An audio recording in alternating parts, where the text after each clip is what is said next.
5 साल की उम्र में 31 साल पहले अपने ख़ानदान से जुदा होने वाला बच्चा कैसे सोशल मीडिया के ज़रिए अपनी फैमिली से मिला।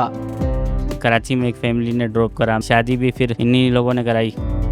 फैसलाबाद से इधर गुम हुआ था, कहीं से भी नहीं मिला। बचपन से वालिदैन के नाम याद थे।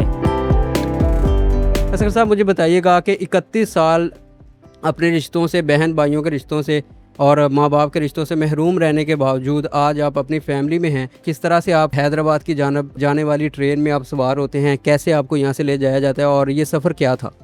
इस चीज़ का मेरे को तो सही से आइडिया नहीं, क्योंकि बहुत बचपन की वो याद है। ये पता है कि हैदराबाद के थाने से शेल्टर होम में जमा करा दिया जाता है। शेल्टर होम से बाहर जो निकले मुश्किल ज़िंदगी थी, बहुत परेशानियों के दिन काटे।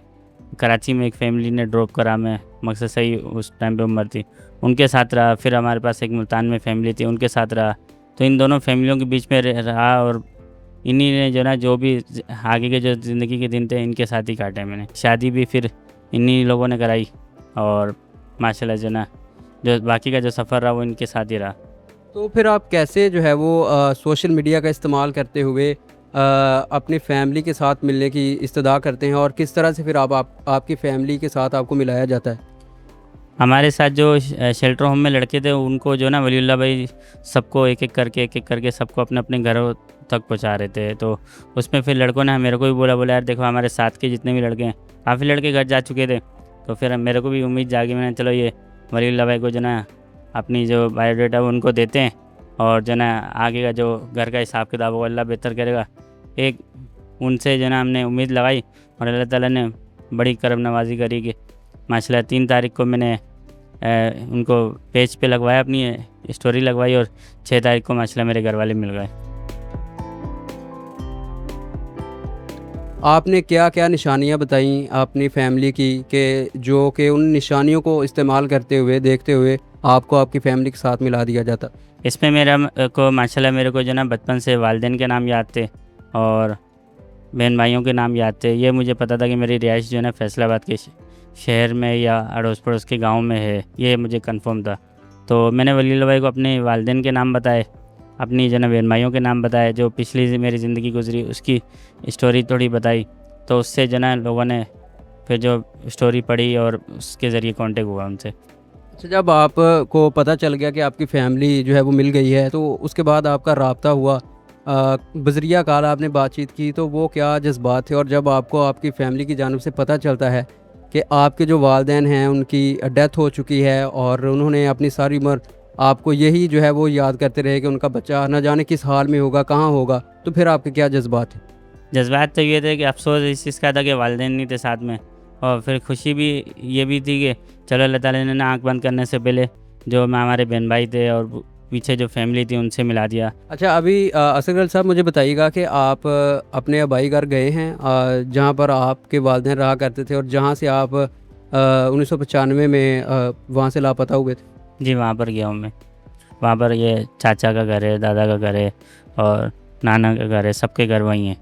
वहाँ मैं होके आया हूँ, माशाल्लाह बहुत खुशी हुई और बहुत लोगों से मोहब्बत मिली वहाँ से मेरे को। तो अभी जो है वो आपके बीवी है आपकी और आपके बच्चे हैं, वो भी अभी आपके पास साथ ही यहाँ पर मौजूद हैं। और मुझे बताइएगा कि अभी आगे क्या प्लान है, कि बहन भाइयों के साथ ही रहेंगे या कराची वापस जाएंगे?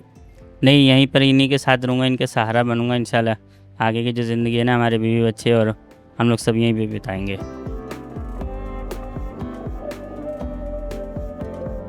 आप ही मुझे बताइएगा कि ये मामला था क्या, किस तरह से आपका भाई आपसे बिछड़ता है और फिर आप उनको ढूंढने के लिए क्या क्या कोशिशें करते हैं?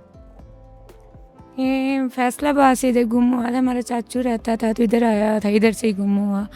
तो छोटे थे हम लोग, अब्बू अम्मी बताते थे कि बहुत ढूंढा, मतलब जहाँ जहाँ पता नज़दीक था, जहाँ जहाँ हमारे इलाके थे वहाँ ढूंढा, जहाँ रिश्तेदार थे कुछ दूर के वहाँ ना चला गया हो कि वहाँ भी ढूंढा, हर जगह ढूंढा, जहाँ जहाँ किसी ने बताया, कोई कहीं बताता था उधर भी ढूंढने चले जाते थे।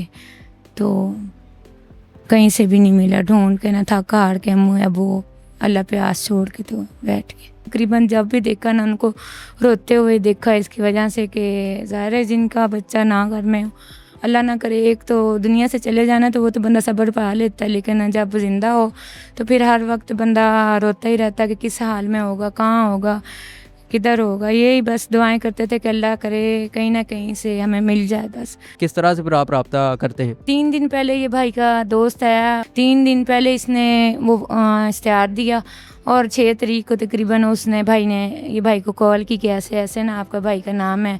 जब उसने ये इसकी निशानी थी मज़ूर था ना ये, तो उसने मज़ूर लिखा, और बड़ी बहन का नाम भी पता था कि सोबिया ऐसे ऐसे।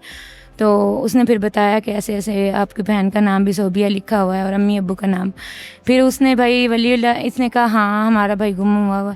फिर उसने भाई वलीउल्लाह को कॉल की, तो वहाँ पूछताछ की, तो भाई वलीउल्लाह को बताया कि ऐसे ऐसे ना मेरा दोस्त है जिसका भाई गुम हुआ।